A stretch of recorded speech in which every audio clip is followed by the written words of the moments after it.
বা তোমাদের স্কুলে যদি বলা হয় যে কয়জন স্টুডেন্ট আছে তার মধ্যে ফিজিক্স কজন পড়ছে তাদের নাম লেখো।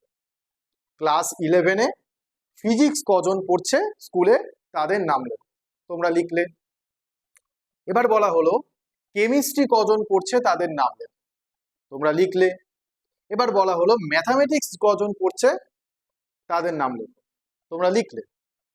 ঠিক আছে, এখন যদি তোমাকে বলা হয় এই যে ফিজিক্স কেমিস্ট্রি ম্যাথ যাদের আছে তাদের নাম লেখো, তখন দেখা যাবে রাম বলে একটা ছেলে, সে ফিজিক্সও পড়ছে, সে আবার কেমিস্ট্রিও পড়ছে।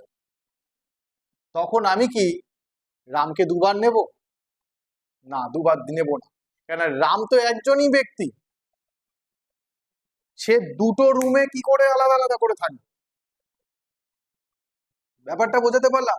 আমার একটা রুমে ফিজিক্সের ক্লাস হচ্ছে, একটা রুমে কেমিস্ট্রির ক্লাস হচ্ছে, একটা রুমে ম্যাথসের ক্লাস হচ্ছে। এমন তো হয় না ফিজিক্সের ক্লাস যখন চলে তখন কেমিস্ট্রি ক্লাসও হয়।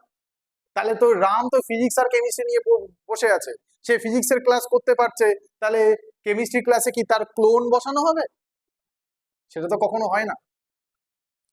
তখন আমাকে কি করতে হচ্ছে, তখন ওই যে সেটটা নেওয়া হবে যারা ফিজিক্স কেমিস্ট্রি ম্যাথ তিনজনই পড়ছে, তাদের যে সেট আমি নেব, তাদেরকে যাদেরকে একবার নেব তাকে কিন্তু সেকেন্ড টাইম আর নেব না। কারণ এলিমেন্ট গুলো অবশ্যই ডিস্টিংক্ট হতে হবে। এখানে 3 আর 3 দুটো এলিমেন্ট একই হয়ে গেছে, তাহলে আমাকে যদি এটা সেট হতে হয় তাহলে কিন্তু আমার 3 কে একবারই গুনতে হবে, 3 কে আমার একবারই নিতে হবে, দুবার তিনবার করে নেওয়া যাবে না।